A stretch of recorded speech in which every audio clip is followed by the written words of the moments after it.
Welcome to Archive Whispers, a place to fall asleep. Settle in, lower the lights, and let the archive open. Tonight, the place we are going to drift toward is not a city, and not a house with its doors closed against the cold, but a single wooden ship, far out on a quiet sea, somewhere in the long age when ships were moved by wind alone. There is nothing here you need to watch for, and no turn in the story that will ask anything of you. We will simply stand on her deck for a while, in the dark, and listen to the slow work of the timber and the water. We are not going to follow any voyage of importance, and no storm is going to find us. The men who kept these ships left very ordinary records of very ordinary nights, and it is one of those nights we are borrowing now, the kind that filled most of a sailor's life, and almost none of the books written about him. The ship holds her course in the dark. The watch is set, and the hours pass without event, which is exactly the kind of hour that is easiest to fall asleep inside of. I should say, before we begin, that what we know of these nights comes to us from patient people, from the plain sea journals and the letters home, from a young man named Richard Henry Dana, who wrote down 2 years of ordinary watches, and from old sailors like Alan Villiers, who remembered the way a ship felt under their feet long after the wind had gone out of the world. We are leaning on them tonight, gently, the way a tired hand leans on a rail. What we will do, then, is stay aboard one ordinary ship from dusk until the first gray of morning, and let her show us how a night at sea is built. We will stand by the wheel and the compass. We will go below to the galley where the fire is kept. We will look up into the rigging where the wind lives, and we will sit with the sleeping men in the dark of the forecastle. None of it is hurried. All of it repeats. That is the whole comfort of it. If you can, dim your lights now, the way the ship dims hers, down to a single steady flame and the pale gray of the moon on the water. You do not need to remember the names of the sails, or the order of the watches, or any of the small words the sailors used. Let them wash over you and go. The ship will keep her course whether you are awake to see it or not. And so this is one of those rare stories where drifting off is not missing the ending. It is the ending. So settle in, wherever you are. Let the bed beneath you become, for a while, the slow lift and fall of a wooden deck, rising a little, settling a little, with a sea that is in no hurry at all. The ship is sound, the watch is kept, the lamp is lit, and the long night is already underway, soft and slow, with nothing in it that needs you. Let us begin quietly, with the ship herself, lying dark upon the water. She is a wooden ship of a few hundred tons, 3 masts standing dark against the sky, and tonight she carries a full hold and an easy wind, which is to say she carries nothing that need trouble anyone. From a little way off she would seem almost still, a long low shape on the water with her sails set pale and gray, leaning only a few degrees, holding her line across the dark. Up close she is never still at all. She is always working, in 100 small ways, against the sea that holds her up. The first thing a person notices, standing on her deck in the dark, is the sound of the timber. A wooden ship is built of many hundreds of separate pieces, fitted close and bound tight, and every one of them moves a little as the hull rises and settles on the swell. So the whole vessel speaks, softly and all the time, in a language of creaks and low groans and small dry knocks, a sound that never stops and never quite repeats, and that sailors stopped hearing within a week, and would have found the silence of land strange and empty for years afterward. Under that sound is another, lower and steadier, which is the sea itself moving along the side. The water does not strike the hull so much as slide past it, a long, smooth wash that rises a little when she dips her shoulder into a swell and falls again as she lifts, over and over, with the patience of something that has been doing this since before there were ships to listen. It is the oldest sound there is, and the most forgiving, and it asks nothing of the men who lie just a plank's width away from it in the dark. On the deck, everything has its place, and in the dark the men find their places by feel and by long habit rather than by sight. There is the wheel near the stern, with the binnacle standing before it, a wooden box that shelters the compass, and a small dim lamp so that the helmsman can read his course without a light that would blind him to the night. There are the pin rails along the bulwarks, each wooden pin with its own rope made fast in its own way, so that a hand reaching in the dark knows which line he holds before he has fully closed his fingers on it. The sails above are full and quiet, drawing a steady wind, and they hold their curve without complaint. By day they are great sheets of pale canvas, patched and weathered to the color of old bone. By night they are simply paler shapes against a dark sky, and the eye loses their edges and finds them again as the moon moves behind a thin cloud and comes clear. Now and then a sail breathes, lifts a fraction at its foot, settles back, and that small motion runs down through the rigging as a single soft creak and is gone. Below the waterline, in the dark of the hold, the cargo sits in its tiers, lashed and wedged and forgotten for the night, and the ship carries it the way a sleeping person carries a heavy thought, without seeming to feel the weight. There may be bales and casks and chests, or grain poured loose into the corners of her, or coal or salt or timber, the plain freight of the world being moved slowly from one shore to another by the patience of the wind. Whatever it is stowed and quiet, and it gives the ship her steadiness. The ship is, in her own way, a small and complete world, and like any world she keeps her people alive by a long agreement of habits. Everything aboard her has been thought about by someone, often by many men over many years, and worn down to the simplest shape that works. The pots in the galley, the pegs for the hammocks, the order in which the ropes are coiled, the very angle at which a man leans to hold the wheel, all of it has been smoothed by use into something that needs no thinking, so that on a calm night like this one, almost nothing needs to be decided at all. Far up at the bow, the figurehead leans out over the water as it has leaned for years, looking at nothing, taking the spray on its painted face by day and the moonlight by night, a small piece of carved wood that the men are fond of without ever quite saying so.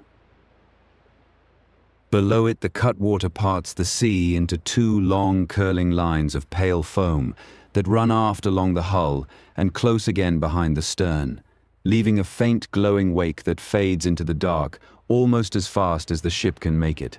No one is watching it. It is there all the same. And so she goes on through the early dark, leaning a little, settling a little, the timber speaking and the water answering, carrying her cargo and her sleeping men and her single small fire toward a shore that is still many days away. There is no need yet to know where she is bound, or how long she has been at sea, or what the morning will ask of her. For now it is enough that she is sound and held and moving, and that the night around her is wide and calm and entirely without hurry. Let us go to the men who are keeping it. The night belongs to the watch, and the watch is simply the half of the crew whose turn it is to be awake. The day at sea is divided into stretches of 4 hours, each one called a watch, and the men are split into two parties that take these stretches turn and turn about, so that no one is ever awake for very long, and no one ever sleeps the whole night through. It is an old arrangement, plain and fair, and it means that on any night there are always a few men on deck while the rest lie below, and the ship is never, for a single moment, left to herself. Time aboard is not kept by any clock the men can see, but by the bell, and the bell is rung by the turning of a glass.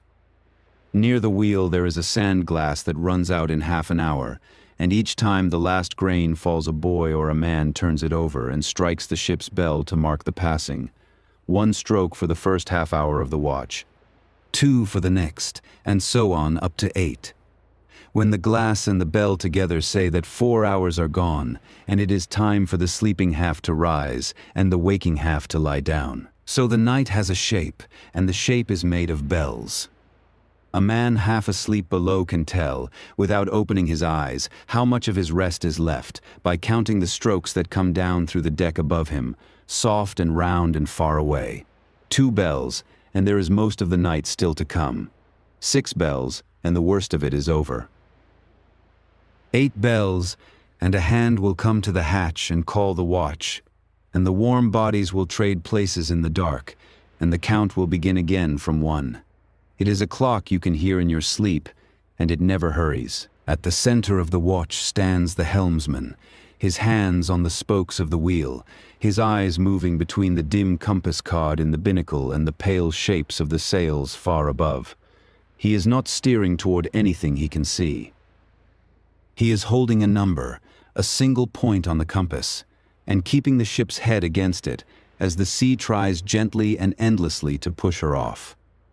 It is quiet work, and tiring in a way that has nothing to do with effort, and a good hand can do it for 2 hours and seem to have done almost nothing at all. Forward of him, somewhere up by the bow, a lookout leans against the rail and watches the dark ahead. There is little to see on a calm and empty night, and that is exactly the point, for the lookout is there for the one thing in 1,000 that does appear, a distant light, a paler patch that might be a sail, the low line of a coast where no coast should be. Mostly he sees nothing, hour after hour, and reports nothing, and his whole long duty is to keep on seeing nothing carefully, which is its own strange and patient skill. Now and then the officer of the watch will want to know how fast she is going, and so the log is hove. A flat piece of wood on a long line is dropped over the stern, and the line runs out freely as the ship leaves it behind, and the line has knots tied along it at careful distances. A man holds a small glass that runs for half a minute, and another counts the knots that slip through his fingers before the sand is gone. And the number of those knots is the ship's speed, which is why to this day a sailor's mile an hour is called a knot. It is done without fuss, the line hauled in and coiled, the figure noted, and the night closes over the small task as if it had never been. The officer himself walks the deck, slowly, from the wheel to the waist and back, in the unhurried pacing that men of the sea fall into and keep for the rest of their lives.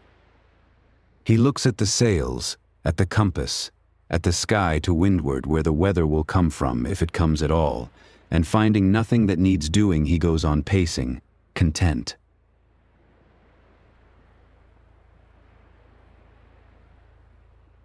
On a calm night his whole work is watchfulness, and watchfulness when nothing is wrong is mostly a long act of trust, in the ship, in the men, in the steadiness of a sea that has been kind so far and shows every sign of staying so. The men of the watch who are not at the wheel or the lookout find quiet corners out of the wind and settle into them. Some talk in low voices about nothing in particular, about a port they once saw, or a meal they once ate, or a girl who may or may not still be waiting. Some say nothing at all, and only sit, looking at the sea. There is a kind of ease that comes over a ship at night when all is well, a loosening of the day's small tensions, and the men feel it and lean into it, knowing it for the gift it is and not bothering to name it. And then the glass runs out again, and the bell speaks again, its single bronze note carrying forward over the dark deck and down through the timbers and out a little way across the water before the sea takes it. No one startles at it. It is the most expected sound in the world. The helmsman shifts his weight. The lookout draws his coat closer. The officer turns at the end of his slow walk and starts back the other way. And the night goes on exactly as it was, 1/2 hour older and no different at all. We could stay here by the wheel until morning, and many a sailor has, but the cold begins to find its way through a coat after a while, and there is a warmer place on the ship, the one place where a fire is allowed to burn all night, and a little light, and the smell of something other than salt and tar. Down a ladder, past the dark of the hold, there is the galley, and the cook keeping his small, low fire against the long hours. Let us go down to it, carefully, the way the men do, one hand always for the ship. The galley is the smallest warm room in the world, and on a wooden ship it is also the most carefully watched, because fire and a hull of dry timber and tar are old enemies, and every sailor knows it in his bones. So the fire here is not a free and leaping thing, but a low, contained, well-mannered fire, Shut inside a heavy iron stove that is bolted down and bricked about, its heat let out only where it is wanted, and its sparks given nowhere to go. Within that iron box, the coals glow a deep, steady red, and the small room around them holds the only real warmth on the ship. The cook keeps this place, and the cook is a particular kind of man, often older than the rest, often carrying some old hurt that keeps him from the rigging, and always a little apart. By night his work is mostly waiting, banking the coals so they will last, keeping a great pot of water warm for whoever comes down cold from the deck, and minding the slow business of the next day's food, which on a ship is never quite finished. He moves in the small space by feel, his shadow swinging large and soft on the dark beams as the flame shifts, and he is in no more hurry than the ship is. Around the galley hang the tools of feeding many men from very little, the great iron pots called coppers, in which the salt meat is boiled, the ladles and the kids and the wooden tubs, the heavy kettle, all of it dark with long use and swinging gently on their hooks as the ship rolls. There is an order to where each thing hangs, learned over years, so that nothing comes loose in a sea and nothing is ever truly lost. By firelight they are only soft gleams and shapes, the round belly of a pot, the curve of a ladle, catching the red light and letting it go. The food of a sailing ship is plain almost beyond believing, and most of it is chosen for one virtue alone: that it will keep for months in a damp wooden hold without spoiling. There is the ship's biscuit, hard as a board and twice as dry, baked until almost nothing in it can rot, to be soaked in water or broth before a tooth will trust it. There is salt beef and salt pork in their casks of brine, dark and heavy and strong. There is dried peas for the boiling, and oatmeal, and if the ship is lucky a little cheese, and butter gone half to oil, and the small treasures of tea and sugar doled out by careful measure. Out of these few hard things the cook makes the meals that hold the crew together, and the names of them are as plain as the food itself. There is burgoo, which is oatmeal boiled to a thick warm porridge and eaten with whatever can be spared to flavor it. There is lobscouse, a stew of soaked biscuit and salt meat and what few onions or potatoes have survived the voyage, simmered long and slow until the hard things soften and give up their goodness. None of it is fine. All of it is hot and filling and arrives at the right time, and to a cold and tired man at sea that is a kind of fineness all its own. A man comes down from the deck now, chilled through, his coat heavy with the night's damp, and he ducks under the low beam and into the warmth without a word. The cook fills him a tin of something hot from the pot kept at the edge of the fire, and the man wraps his cold hands around it and stands there a moment, letting the warmth come up into his fingers before he even thinks of drinking. This is the heart of the galley's work, not the great meals of the day, but these small mercies of the night, a hot tin and a warm corner for a man who has earned them simply by being awake in the cold. The single lamp that lights the galley is a thing of brass and glass, fed with oil and trimmed low, and it hangs in a ring that lets it swing level while the ship leans this way and that beneath it, so that its small flame stays upright and steady no matter what the sea is doing. Every open flame aboard is treated with this same quiet seriousness, hung where it cannot fall, watched where it burns, put out the moment it is no longer needed. A ship may forgive a man almost any laziness but never carelessness with fire, and so the lamps of a sailing ship burn with a kind of disciplined calm, giving exactly as much light as is allowed and no more. Warmth on a ship is a thing you carry away with you and spend slowly, for there is no warm place to sleep, and the night is long. So the man finishes his hot tin and lets the heat soak as deep into him as it will go, and stands a while longer than he needs to in the red light of the stove, talking a little with the cook or saying nothing at all. Then he sets down the empty tin and pulls his damp coat close again and goes back up the ladder into the cold and the dark and the wind, carrying the small fire he has gathered inside his chest to last him the rest of his watch. Behind him the cook banks the coals once more, drawing the ash over them so they will hold their heat low and quiet through the small hours, and the galley settles back into its red and patient glow. The pot of water steams faintly to itself. The lamp burns its measured flame. The iron stove ticks as the metal cools and warms with the slow breathing of the fire, and the warm little room rides on through the dark, holding its single ember of comfort against the whole cold sea outside.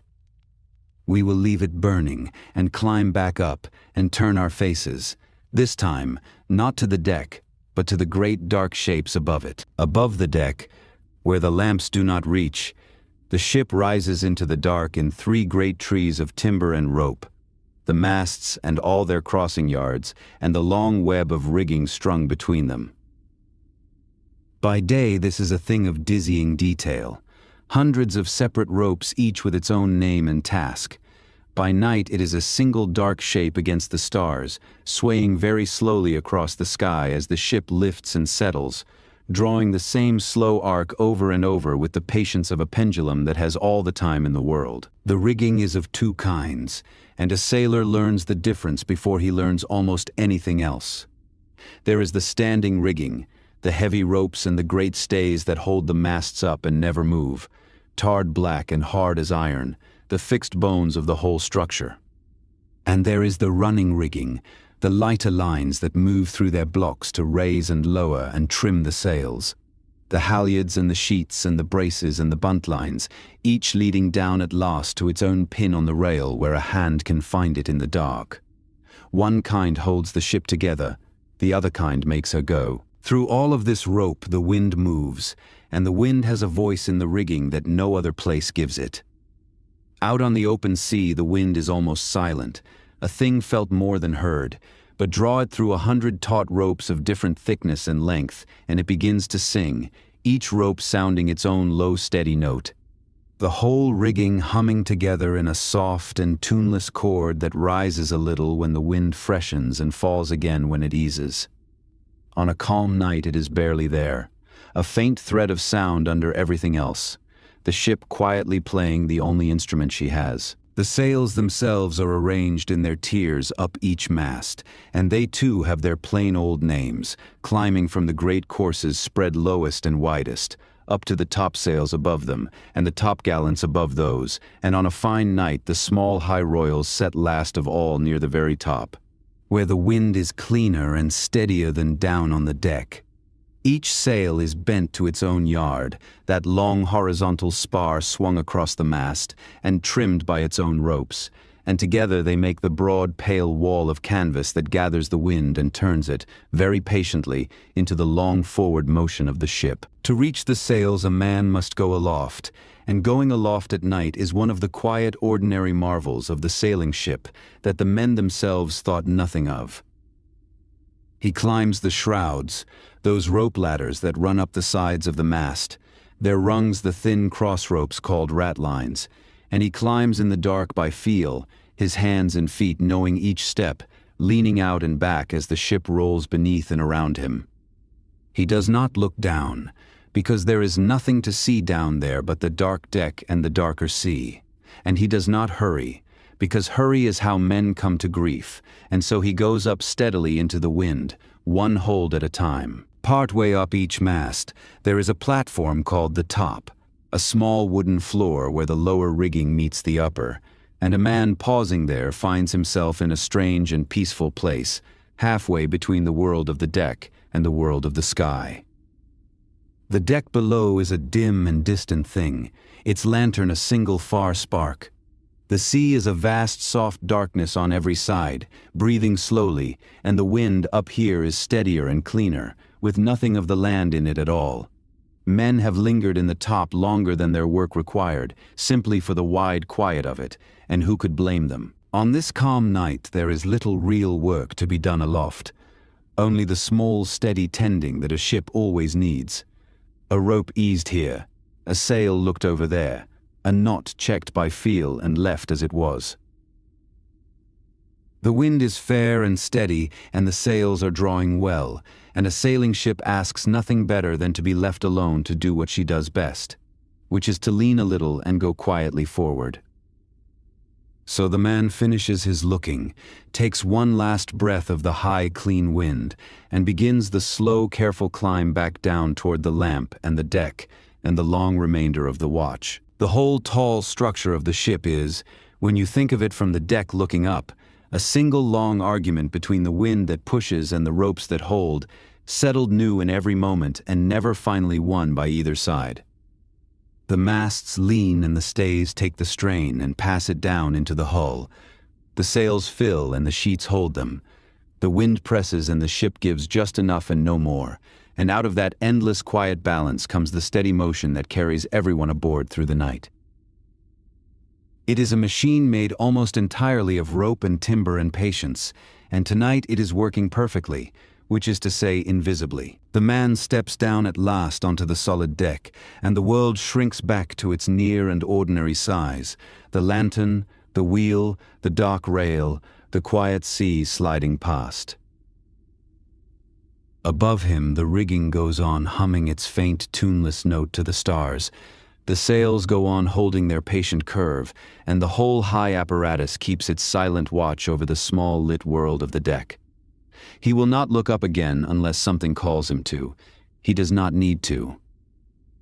The ship has it well in hand, as she has had it in hand all the long nights before this one, and as she will the night after. Now let us go where the wind does not reach at all, down to the men who are asleep. Forward in the ship, in the wide, low space beneath the deck called the forecastle, the other half of the crew is asleep. This is where the men live, when they are not working, the whole of their private world gathered into one dim room that smells of tar and salt and damp wool, and the bodies of tired men, low-ceilinged, dark and crowded, and to them the dearest place aboard. A single lantern burns low at one end, turned down as far as it will go, and in its faint amber light the sleeping forms hang and lie in rows, rising and falling all together with the slow breathing of the sea. The men sleep in hammocks, those long slings of canvas hung between the beams, and the hammock is one of the kindest inventions ever given to a sailor, for it does not fight the motion of the ship, but joins it. As the hull leans and rights itself, the hammock hangs always level and still, swinging gently on its lashings while the whole world tilts around it, so that a man lying in one feels almost nothing of the roll that would pitch him from a fixed bunk. He is cradled, in the most literal way, rocked through the night by the same slow sea that carries the ship. And it is little wonder that sailors learn to sleep so deeply and so fast. Each man has his own few feet of beam to hang his hammock from, and the same few feet by day belong to someone else. For the watches share the space turn and turn about, one man rising to the deck as another comes down to take the warm hollow he has left. There is no privacy here, and there never was, and the men long ago made their peace with that, finding instead a closeness that the land seldom offers, a whole crew breathing in the dark within arm's reach of one another, each trusting the others to keep the ship while he gives himself over to sleep. Their few belongings are stowed in the sea chests that line the space and double as seats and tables, low wooden boxes worn smooth at the corners, each holding the whole of a man's life that is not on his back, a spare shirt, a knife, a needle and palm for mending sail, a letter or two grown soft at the folds. Perhaps a small carving made to pass the empty hours of some other night like this one. The chests slide a little and are brought up short by their lashings as the ship rolls. A small dull knock heard now and then under the breathing, and then they are still again. The sounds of the sleeping forecastle are their own soft music, the deep, slow breathing of many men, the occasional murmur of one talking in his sleep to someone far away, the creak of a hammock lashing as a sleeper turns, the knock of a chest, and under it all, always, the working of the timbers and the wash of the sea along the planking a hand's breadth from their heads.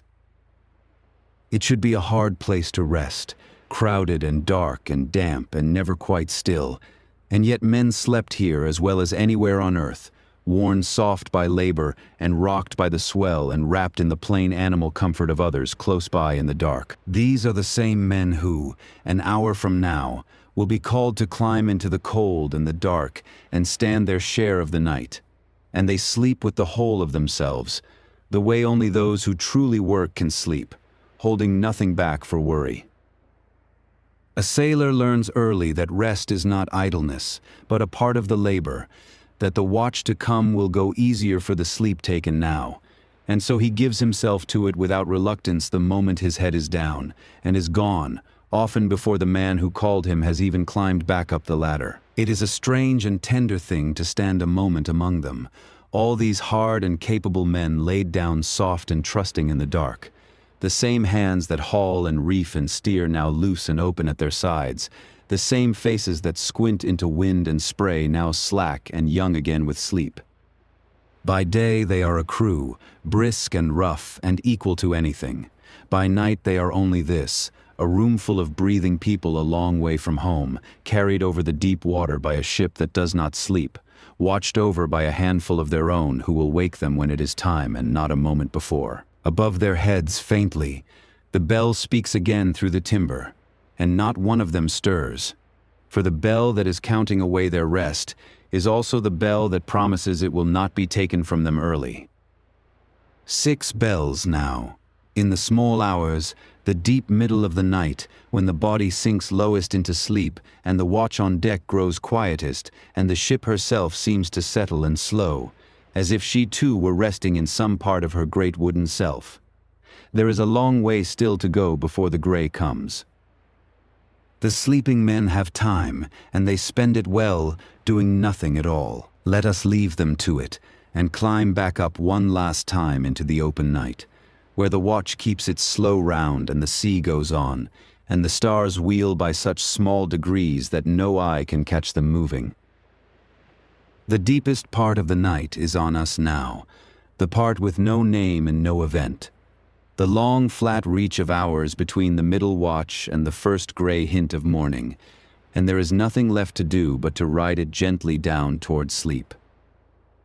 So let the words grow slower from here, and softer, and let go of anything they ask of you, for the ship has us, and the sea has the ship, and the night has all the time there is. And so the night settles into its longest and quietest reach, the hours after the middle of the dark, when nothing happens and nothing needs to, and the ship goes on as she has gone on all night, leaning a little, settling a little, the timber speaking softly, and the sea answering soft beneath.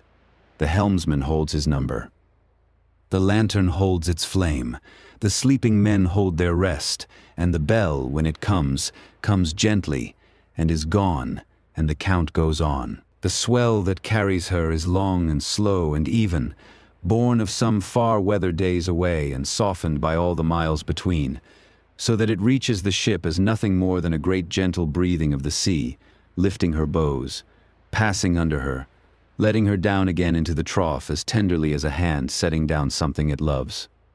Up and along and down. Up and along and down.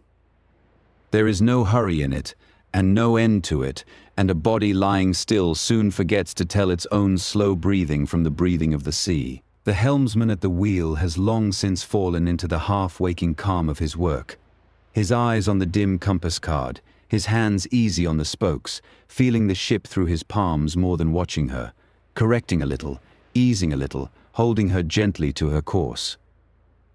He is thinking of nothing in particular, or of everything in the soft, unhurried way the night allows, and the wheel turns a little under his hands, and turns back, and the compass swings a degree and comes home, and the ship goes on, and the night goes on, and all is well. Overhead the stars have wheeled their slow quarter turn since dusk, the patterns the sailors steer by sliding gently down the western sky while new ones rise unhurried in the east, the whole great clock of the heavens turning so softly that no one aboard could ever feel it move.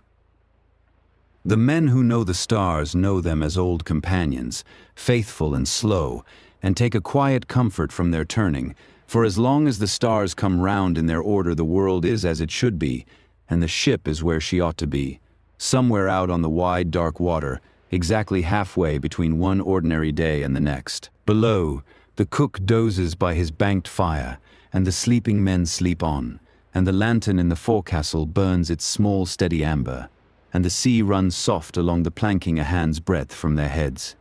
Nothing changes. Nothing needs to. The hammocks swing level while the hull leans and rights. The sea chests knock once and are still. A man murmurs and turns and sinks deeper.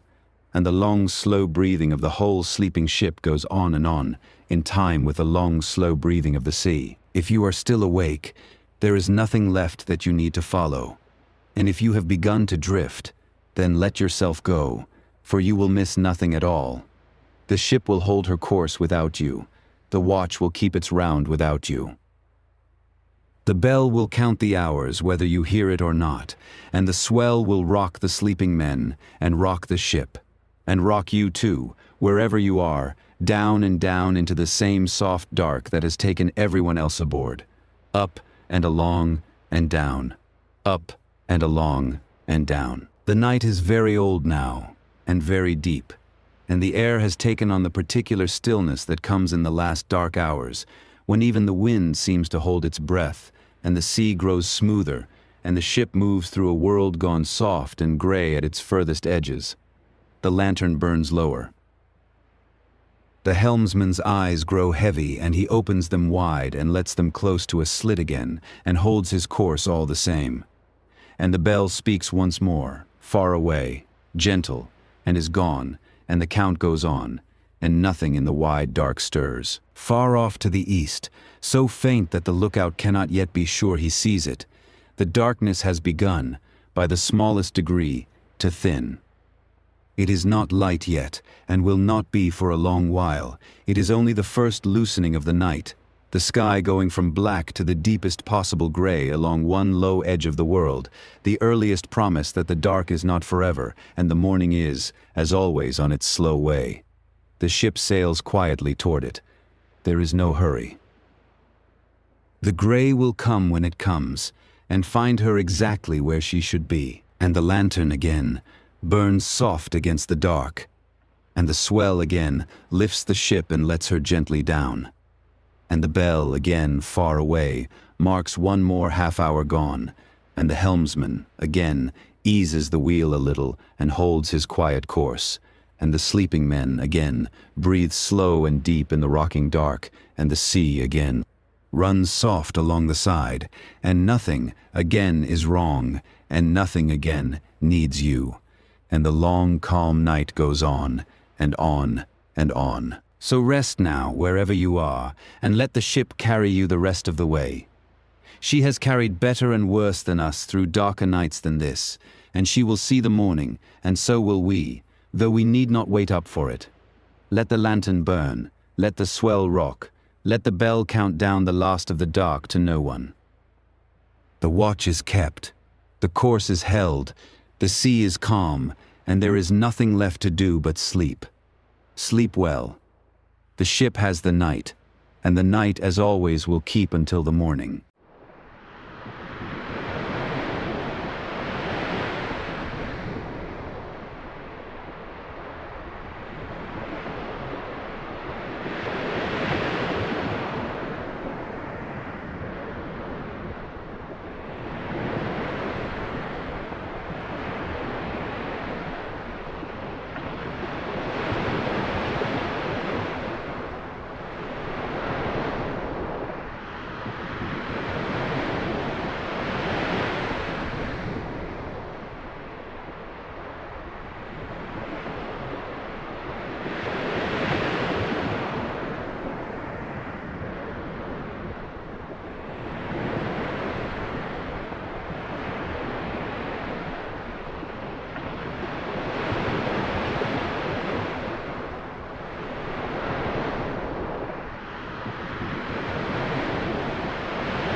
You've reached the end of tonight's archive.